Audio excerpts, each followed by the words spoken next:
Hey guys, Chase Brogan here. Today in this video, we're going to be diving into the Unico Pocket. This is a brand new plug and play game console from, you guys guessed it, Unico right here. It's got 40 licensed SNK games on here, 4-inch IPS screen. We've got a 3500 milliamp hour battery, so we should get about 6 to 8 hours of gameplay on here, per 100% battery charge on here. So really excited to unbox this. We're going to do that today in this video. We'll open this up. We'll take a look at the layout and design. And we'll even test out some games after we scroll through everything that this actually offers, all 40 titles. So let's dive into it and get started. All right, guys, here is the box. Very nice box here. If we flip this over, though, you have all 40 of your included SNK titles outlined right on the back side here, which is something we don't typically get with, unofficial emulation handhelds. Typically stuff from like Ambernick, Powkitty, etc. They may have all these titles included, but they're unofficial, so they're not going to advertise them. I like the fact that these are out here for everybody to see. We're going to dive into what's included here once we get this booted up, though. So let's open up the actual box. All right. So I guess that's true to size there. That's pretty spot on. I wasn't sure if it was going to be bigger or smaller than, the image shown here on the cover. Let's take a look at the charging cable first. I imagine it's going to be a Type-C. It is perfect. So USB-A to Type-C. Type-C is going to be what plugs into the actual handheld. USB-A you can put into, a power outlet if you have one that supports that connection, or just plug it into a PC, power bank, etc. And you'll be in good shape. All right, so here is the actual unit. Let's go ahead and flip this out of the box here. I want to make sure there's nothing hiding underneath here. There we go. I was going to say, we got to have a user manual here. Now, I'm not big on instructions per se, but let's take a look through here, just see how it's laid out. We've got this in 1, 2, 3, 4, 5, 6, 7, 8, 9, 10 different languages, which is very cool. It walks through the layout of the actual handheld here, tells you where everything is in terms of controls. Let's see. It pretty much does that in every one of these languages. So, yeah, it's like every page is the same, just in a different language. All right, right on. Let's take a look at the handheld now. So this is it. This is pretty cool. So this is how it would look to you holding it in your hands. We have D-pad right over here. Very nice action on there. I can feel that action without even being in game. Really nice, really glides effortlessly. Dual analog sticks right down here. We have our menu button right here. We have start, we have select, and we have A, B, C, and D here. So a little bit different labeling on here, but A, B, C, and D is unlike the majority of handhelds out there. Usually you have your A, B, X, and Y. Same deal, though, at the end of the day, just different labeling, but very responsive buttons here. Definitely liking that. We have our 4-inch IPS screen. Now that is going to offer 720 by 960 resolution, which, at first hearing that, you probably think, that's not that special. Well, these are old games, so that is perfectly fine for older games like this. If it was on a new handheld playing, games of 2025, then yeah, that would be definitely, underwhelming. But for these retro games, it makes perfect sense. So I'm definitely liking the way that this feels. It's sculpted very nicely on the backside here. It's a very slight bend right down here, but it gives you something to grab onto with your middle fingers while you're playing this. Obviously, your index fingers would go up here to your shoulder and trigger buttons up here, which is labeled L1, L2, R1, and R2 right here. Very easy to hit both of those. You don't have to readjust your grip to make those button pushes on here. I like the fact that the trigger buttons here, your L2 and R2, are raised up from your L1 and R1.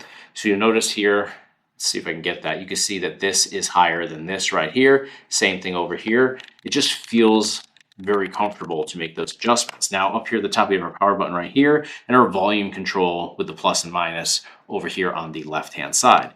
That's it. On the back side, we just have these little grips here, which actually I don't feel like really line up with my fingertips. Maybe for some, if you're playing like this, they do. But I suppose that could give a little extra grip on like the inside of your fingers here. But it really doesn't do much. It looks sharp, though. I'll give them credit there.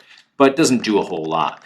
Definitely like the feel of this, though. And then our Type-C cable connection right here for charging this, and then our audio jack connection for headsets and whatnot right there. So we're gonna go ahead and fire this up. We'll kind of tour through the layout of this, all 40 games. We'll dive into some games and test out the performance. Oh, and our dual speakers down here as well. And what I like about that is you're in no way blocking those. So the way that I'm holding this, you'll notice on the bottom, my fingers, or my ring fingers, kind of hug the bottom there, but they don't actually cover up the speakers. If you can see the speakers right here and right here, they don't cover it up. So we shouldn't have to deal with any distortions or anything like that, but only one way to find out. Let's power it up and see for ourselves.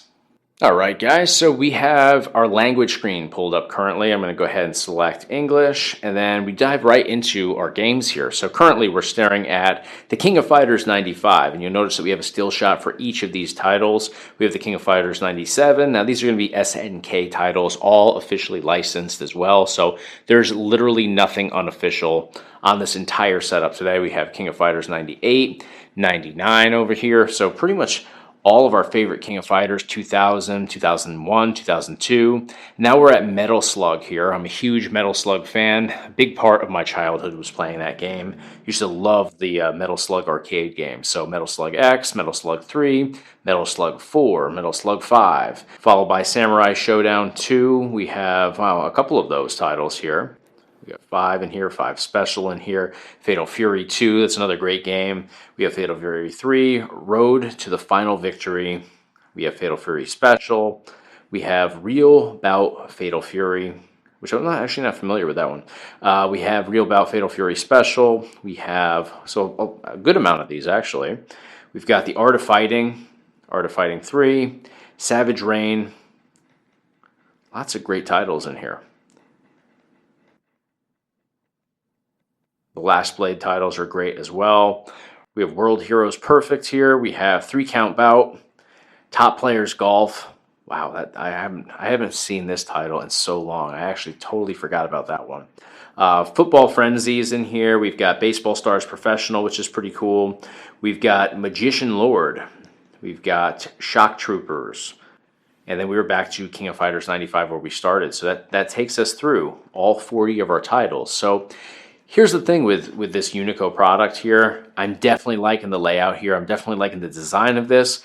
But at the end of the day, this is going to boil down to these 40 titles. If you're not into these 40 titles, you're SOL. However, there's some great titles here. I'm a big fan of the majority of these. So we're going to dive into some gameplay demos. We're going to test out how this performs, how the controls feel and everything. Obviously, the games are what they are. These are, the emulated versions of these. But again, officially licensed versions of these games. But I mean, if you don't like the games, you don't like the games. So I'm not reviewing the games or how they play as games. I'm just going to be reviewing the experience of playing them via the Unico Pocket. So we're going to launch the King of Fighters 2000. Now to make your selections, you hit A, which A is all the way over here. Usually your A is going to be one of these 2 options right here, depending on the layout. So that is a little bit of a learning curve for me. I've never had to select with that button right there. Not a big deal though. You'll get used to that pretty quick. But let's see how this game performs.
All right, guys, the Unico Pocket here, 40 licensed SNK games on here. Let's talk about the layout and design first. Very lightweight, very compact. We've got a 4-inch IPS screen on here, but it looks much bigger because of the scale of this handheld. In fact, I thought this was going to be, because the box is so much larger than the actual handheld, I thought that it was going to be a little bit bigger. I'm happy that it's not, though. It's very compact. I can throw it in my front pocket, my back pocket, throw it in a book bag, travel with it. Tons of options here. So love the layout and design of this. Now we have 4-button configuration here, nice gloss to each of these buttons. They're very responsive. Everything clicks perfectly, and I feel like the depth between hitting your D-pad buttons, your up, down, left, or right, and the A, B, C, and D buttons is the same. So you feel like it's this overall very well-balanced experience. Same thing with the shoulder and trigger buttons. You don't have to maneuver this differently when you want to engage those. I can be hitting my A, B, C, and D, my D-pad, or my analog stick, and be able to hit those shoulder and trigger buttons effortlessly. I don't have to readjust. I don't have to worry about, okay, I gotta, hit the shoulder button next, so let me, change my grip ever so slightly, which is the case with some of the Ambernick products out there, or Powkiddy products out there. And I love that they've just created a very well-balanced product here at Unico. Now, notice that I said analog stick. There's 2 analog sticks on here. I haven't figured out why. If you think back to the games that we're diving into, the 40 titles here, you don't use dual analog sticks for any of them. You don't need that right analog stick, so it's kind of weird that it's there. It looks very uniform, very well balanced, but you don't, I didn't even rest my thumb on it today. I was hitting my A, B, C, or D buttons, and then either using the D-pad or the left analog stick. Never once touched that right analog stick, so it's weird that we have it on here. Again, it looks cool, but it really doesn't have a purpose. So we also have the audio jack connection at the bottom. You can bring a headset into the mix. 3,500 milliamp hour battery. I didn't play for 6 to 8 hours, full disclosure there, but I did play for about an hour and a half very actively, and the battery life indicator barely moved even a little bit. So I definitely think that you're going to get that 6 to 8 hours of gameplay experience on here as advertised. Now, the 40 games included. I like the fact that they are built into this. You don't have to worry about SD cards. You don't have to worry about cartridges. You have those 40 games built in. It's an emulation setup, but it's a licensed emulation setup. They perform perfectly on here. There's no weird adjustments that need to be made. Everything just displays perfect. There's no lags or delays or anything of that nature. At the end of the day, though, you have to like the 40 games that are included. If you don't like the 40 games, you're not going to like the Unico Pocket, because that's all it's got on here. There's not room for you to add more games. As far as I know, you can't hack this or mod this to get more games on here. If you could, that would be very cool, but the way it stands right here, right now, you have to like those 40 games, and if you don't like fighting games, let's just be real. You have no business getting the Unico Pocket, because the majority of the titles on here are fighting games. So it's a cool experience. The audio, though, I will say this, is very clear, but the volume doesn't go up that loud. So if you're somebody that wants to get the volume cranked up, you want this to be loud, you want to really immerse yourself in your gaming experience on your Unico Pocket, you're going to have some limitations there, because it just doesn't get that loud. I was at max volume today, and I could certainly hear it, but it wasn't, as high of a volume as I would have liked it to have been. So you have some limitations there. I feel like all the titles are balanced within the same parameters for volume, because with emulation, let's face it, it can be all over the map. You can have some titles you can barely hear, and you want to maximize the volume all the way. And then there's some titles that you have the volume down to like 2 or 3 bars. So it is nice that everything is balanced on here, probably because they're all SNK titles, but there's limitations to the volume. So worth considering there. Now, would I recommend this product? So we got to first talk about the price point here, $79.99, which is not a cheap price for something like this. And this is where, as consumers, I think we are really spoiled by what else is out there on the market. There's lots of unofficial, unlicensed emulation handhelds out there that are littered with tons of games from Nintendo, from PlayStation, from Sega, just tons and tons. And then, of course, your classic arcade stuff, your MAME stuff, your, let's face it, your Neo Geo, your SNK, all that stuff is on a lot of these unlicensed products. And we get spoiled because a lot of these have like 10,000 plus games, and they're priced right around the same price as this. So we got to consider the fact that all of these games are licensed here, which as consumers, do we really care? I guess that's up to the consumer, right? It's up to each individual person. There's some people that don't like unlicensed products, so they don't buy them. So then they're happy to pay a little bit more for something that is licensed, and that's the case here. To have 40 games on here, it's not mind blowing. I mean, there's some cool stuff, don't get me wrong, but for 80 bucks, I don't know if the value is really there. It's a cool product. I could justify spending maybe 50, 60 at the most, but 80 bucks seems like a lot for what you get here. The performance is great, the experience is great. There's some really cool titles on here, but you might get bored with this pretty quick because of the other options out there at similar price points or cheaper. So, whether I would recommend this, I mean, I would to the right person, to the Unico fan that wants to support Unico, wants to support SNK, then absolutely. I mean, I'm going to have a blast with this. I paid for this. This wasn't sent to me for free for a review here on the channel. I bought this with my own money. I'm going to enjoy it. I'm going to take it on the plane. I'm going away in 2 days. I'll take this on the plane. I'll enjoy myself. But, there are options out there that'll deliver the same level of performance with more gaming capabilities for equal or even less than this price point. So to each their own. It may be the right option for you. It may not be. You'll have to see. Let me know in the comments though and tell me, would you spend 80 bucks on this product, the Unico Pocket with licensed SNK games, or would you go a different route with somebody like Ambernick or Powkitty, or any of the other million options out there that have unlicensed games on emulation handhelds? Let me know in the comments of this video. If you enjoyed the video today, please give me a thumbs up. And of course, hit subscribe right here on the channel to stay in the loop for all future videos. And if you'd like to support the channel, click those Amazon links in the description of this video. You don't have to buy anything that I review, but if you click those links before you place an Amazon order, it's a way of supporting the channel. Thanks guys for watching. I'll see you on the next one.